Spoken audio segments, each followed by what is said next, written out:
Alhamdulillah wassalatu wassalamu ala sayyidina Rasulillah Sayyidina Muhammad bin Abdullah wa ala alihi wa sahbihi wa mawala. Kita bersyukur kepada Allah Ta'ala pada pagi hari ini Allah Ta'ala kumpulkan kita di majlis yang penuh berkah, majlis Al-Imam Al-Arif Billah Al-Habib Ali bin Abdurrahman Al-Habsyi. Mudah-mudahan Allah Ta'ala angkat derajat beliau, Allah berikan berkah kepada kita sekalian, dan guru-guru kita semuanya diberikan kesehatan, afiat, berkhusus akhina Al-Habib Ali bin Abdurrahman, dan segenap para kiai, para habaib, para asatidzah, para hadirin dan hadirat. Alhamdulillah, tidak terasa kita sekarang adalah berada di hari Ahad terakhir di bulan Rajab yang dimuliakan oleh Allah Subhanahu wa Ta'ala. Minggu depan insyaallah diberikan kesehatan bisa hadir di majlis ini, tapi bulannya udah bulan Syaban. Mudah-mudahan ini khatimah Rajab, penutup Rajab menjadi penutup yang berkah buat kita sekalian. Allah mudah-mudahan berikan keberkahan insyaallah fi khatimah Rajab wa barakah fi Sya'ban, yuballighna Ramadan, yu'inuna 'ala siyam wal qiyam bi rahmatika ya dzal jalali wal ikram.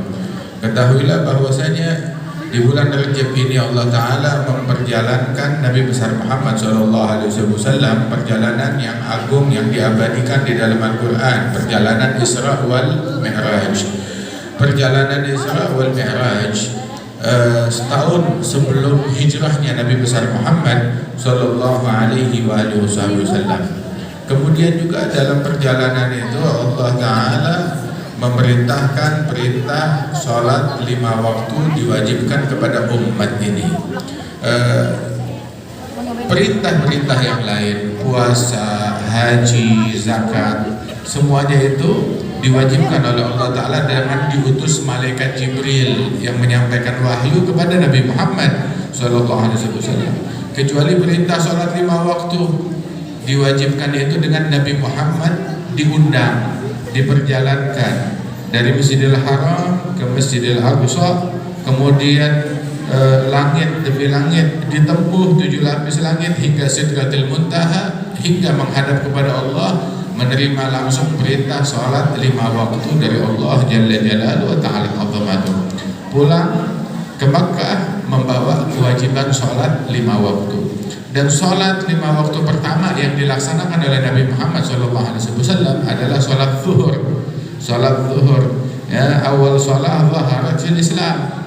Sholat yang pertama yang tampil di dalam Islam adalah sholat zuhur yang diajarkan oleh Rasulullah SAW. Nah kemudian juga tadinya sholat itu 50 waktu sebagaimana kita dengar.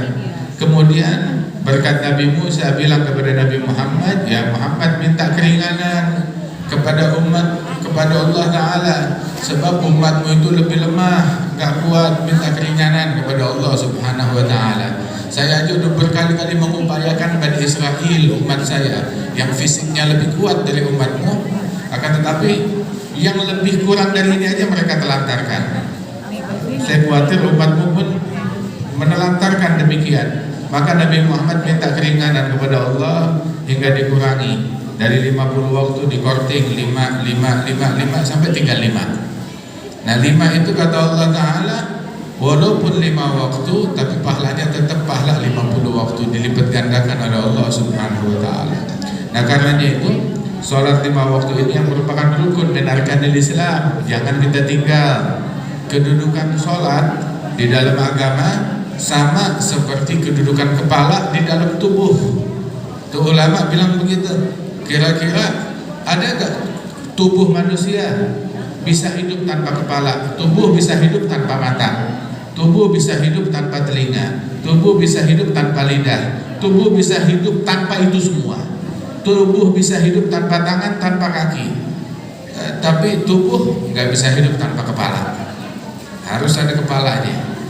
Nah begitu juga nggak ada agama tanpa sholat. Walidzalik as-sholat imaduddin. Sholat merupakan pondasi tiang daripada agama. Yang mendirikan sholat berarti dia telah menegakkan, menguatkan pondasi agamanya, keislamannya dia. Tetapi barang siapa meninggalkan sholat, dia menghancurkan pondasi Islamnya dia. Islamnya dia.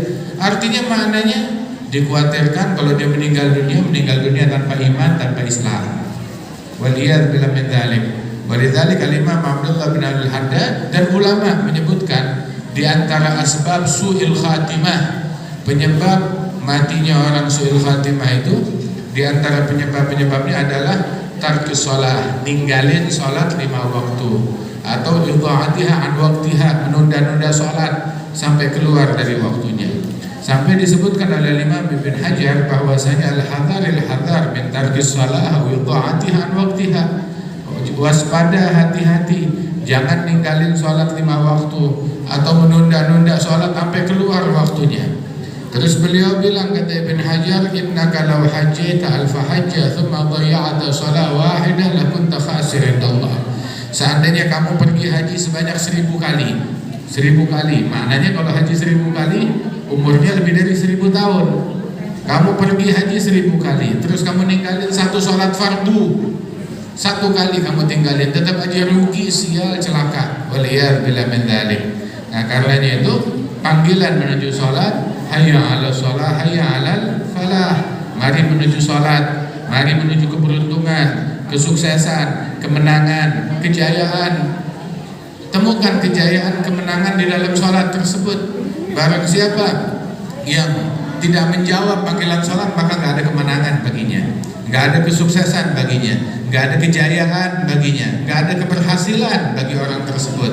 Kejayaan, kemenangan di dalam sholat. Yang nggak menemukan kejayaan, kesuksesan, kemenangan dalam sholatnya, dalam sujudnya, dalam masjidnya, maka berarti itu orang nggak berjodoh dengan kesuksesan dan kejayaan. Temukan kesuksesan kita dalam situ.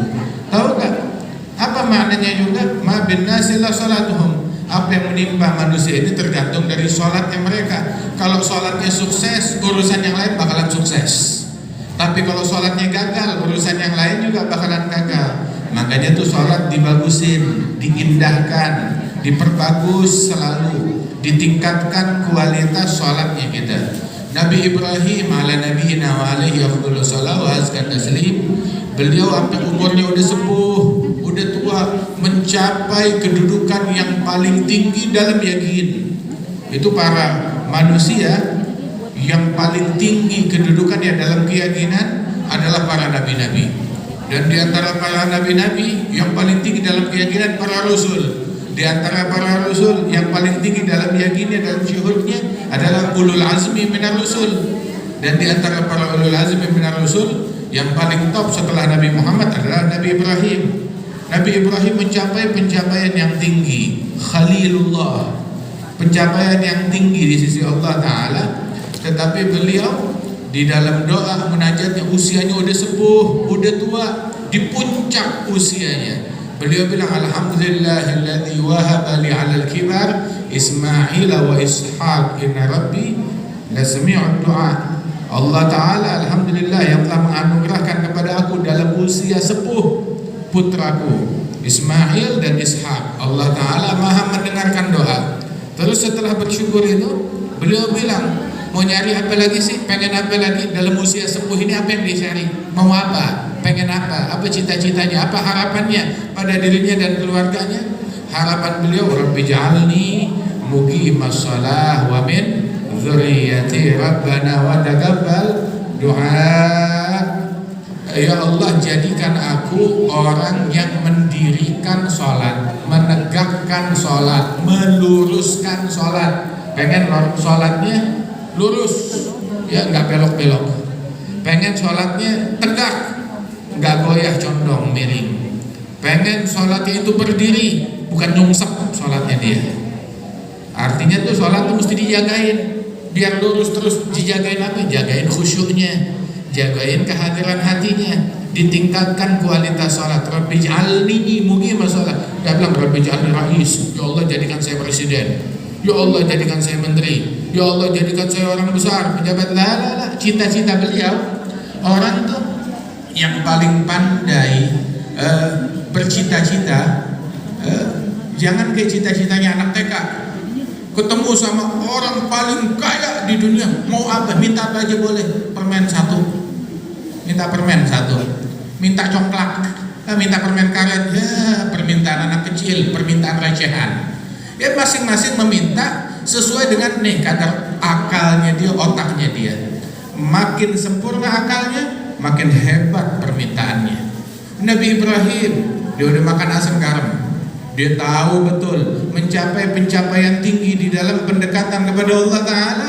Dia tahu permintaan apa yang paling berharga, dan dia minta kepada Allah Ta'ala itu tadi, Rabbi ja'alni muqimas shalah, jadikan saya orang yang mendirikan salat. Terus bukan saya aja, wa min dzurriyyati, anak-anak saya, keturunan saya. Cita-cita dia pada anak-anaknya begitu, nggak muluk-muluk. Ya Allah, pengen anak saya punya mobil 19, punya rumah 20, ya, punya uang sekian banyak, mencapai jabatan tinggi, jadi ini, jadi itu. Lah, dia cuma minta satu, muqimas shalah. Pengen anaknya mendirikan salat yang benar, pengen subuhnya benar, pengen khusyuknya benar, pengen kehadiran hatinya benar, pengen tahajudnya benar, pengen qiyamul lailnya benar, pengen duhanya benar, pengen ibadatnya benar.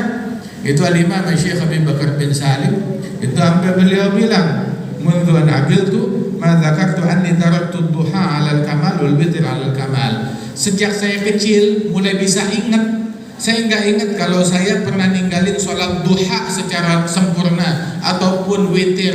Artinya nggak pernah saya tinggalkan sholat duha dan witir, bahkan nggak pernah saya kurangin dari yang paling sempurna. Witir sempurnanya 11, duha sempurnanya 8, nggak pernah kurang dari itu. Bahkan saya nggak ingat kalau saya pernah ngurangin dari kesempurnaan. Ini yang sunnah, apalagi yang fardu, apalagi yang wajib. Begitu juga sampai itu banyak para ulama itu memakmurkan waktunya itu dengan sholat awabin. Al-Imam Abdullah bin Abi Bakar Al-Idrus, itu beliau sampai bilang, al-kunuz kullal kunuz fi ihya'i ma bainal maghribi wal isya.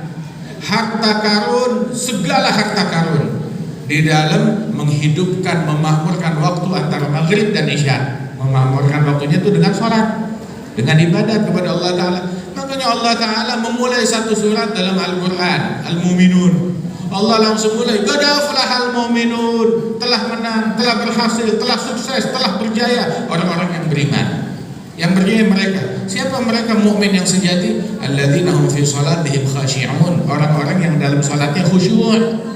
Khusyukkan salat kita sampai itu dijadikan tuh di antara rukun salat. Kalau kita dalam mazhab Syafi'i, rukun salat tuh ada 13. Berikut tumaninahnya yang 4 itu menjadi 17. Tapi di dalam sebagian mazhab yang lain itu sampai dibilang di antara rukun salat adalah kehadiran hati. Di antara rukun salat adalah khusyuk di dalam rukun salat. Bahkan tuh para sahabat Rasul sallallahu alaihi wasallam mereka mengatakan awwalu ilmin yurfa'u minal ard al-khusyuk. Ilmu pertama yang diangkat dari muka bumi ini adalah ilmu khusyuk. Sampai dibilang hatta la takad tajid khashi'a, sehingga ketika ilmu khusyuk udah diangkat, hampir-hampir kamu nggak menemukan seorang pun yang khusyuk. Nggak ada lagi orang yang khusyuk. Mau tahu orang soleh, orang mulia, para wali-walinya Allah Ta'ala, Al-Imam Alamatul Dunia Abdurrahman bin Abdullah Al-Faqih, muridnya Imam Al-Haddad, beliau bilang, fa'innahum kullu munibin khashi' wa kullu dhi qalbin muniril lami' la man yushiru nasu bil asabi' wa huwa min asril masul khali. Mereka itu para wali-wali adalah orang yang selalu merujuk kepada Allah, selalu khusyuk untuk Allah Ta'ala, yang hatinya bercahaya, berkilau dengan khusyuk, dengan takut, dengan kehadiran hati kepada Allah Ta'ala, dengan rasa takut kepada Allah, dengan keilmuan yang hakiki. Sampai kata Rasulullah bilang, "Lau alimtum, lau ta'lamuna ma'alam, la dhahiktum qalila wa la bakaitum katsira." Kalau kalian memiliki ilmu, mengetahui yang saya ketahui, kalian mengetahui yang saya ketahui, artinya pengetahuan kalian sejalan dengan pengetahuan saya. Kalau kalian mengetahui yang saya ketahui, niscaya kalian akan sedikit tertawa, akan banyak menangis. Sedikit tertawa dan banyak menangis. Khusyuk. Sallallahu alaihi wa alihi wasallam. Wahakadha, ini khusyuk adalah ilmu yang pertama diangkat. Selain daripada ilmu faraid. Ilmu faraid ada ilmu zahir. Khusyuk adalah ilmu intisari daripada keilmuan. Yang pertama diangkat oleh Allah Subhanahu wa Ta'ala. Mudah-mudahan Allah Ta'ala anugerahkan kita khusyuk tersebut. Kita pengen tuh khusyuk itu ada di dalam hati kita, di dalam hati anak-anak kita, di dalam hati keluarga kita. Khusyuk ada di dalam hati para santri talabatul ilm. Khusyuk ada di dalam hati sanubari para ulama, para masyayikh, para kiai. Al-Imam Abdullah bin Abdul Haddad, beliau itu sampai bilang, fawa asafi in mittu min qabli an ara wujuhan 'alaiha nurul ilmi wa khasyati. Sungguh alangkah ruginya aku, alangkah menyesalnya aku apabila aku meninggal dunia sebelum aku melihat cahaya khusyuk, cahaya rasa takut kepada Allah di wajah-wajah generasi setelahku ini, di wajah-wajah orang-orang yang ada di zaman sekarang. Mudah-mudahan Allah Ta'ala hidupkan insya Allah cahaya khusyuk dalam hati kita, dalam keluarga kita, dijadikan kita orang yang mendirikan sholat dengan benar. Amin ya rabbal alamin. Dan dikasih keberkahan di dalam penghujung bulan Rajab ini, dan Allah Ta'ala kasih berkah kepada kita di bulan Syaban. Bulan Syaban yang berapa hari lagi nih, 2 hari lagi atau 3 hari lagi datang kepada kita sekalian. Bersiap-siap, bersihin nanti kita buat nyambut nisfu Syaban, hari yang agung, malam yang mulia, di mana Imam Ali bin Abi Thalib dalam 1 tahun mengkhususkan 4 malam buat ibadat kepada Allah Ta'ala. Malam 1 Rajab, malam nisfu Syaban, malam Idul Fitr, malam Idul Adha. Ada 5 layalin la yurad fihinna du'a, 5 malam doa enggak ditolak oleh Allah Ta'ala. Kapan tuh 5 malam tersebut? Itu adalah yang pertama malam 1 Rajab, kedua malam nisfu Syaban, ketiga Idul Fitr, terus keempat Idul Adha, kelima malam Jumat. Masya Allah, mudah-mudahan Allah Ta'ala berikan ampunannya kepada kita sekalian dan berkahnya kepada kita. Allahumma barik lana fima bagi min syahrina Rajab hadha wa fi syahr Sya'ban al-qadim alaina wa ballighna Ramadan, ballighna Ramadan, a'inna ala siyam wal qiyam واحفظنا من الآثام وردنا باليسير من الطعام والمنام يا ذا الجلال والإكرام ويا ذا الطول والإنعام واجعلنا من الخاشعين واجعلنا من الذاكرين لله كثيرا والذاكرات الذين أعدت لهم مغفرة وأجرا عظيما. أعنا على ذكرك، أعنا على شكرك، أعنا على حسن عبادتك، أعنا على الخشوع، أعنا على الخضوع، أعنا على الحضور، أعنا على السجود، أعنا على التهجد، أعنا على صلاة برحمتك يا الله ويا كريم يا أرحم الراحمين. صلى الله على سيدنا محمد النبي الأمي وعلى آله وسلم. آخر دعوانا أن الحمد لله رب العالمين. السلام عليكم ورحمة الله وبركاته.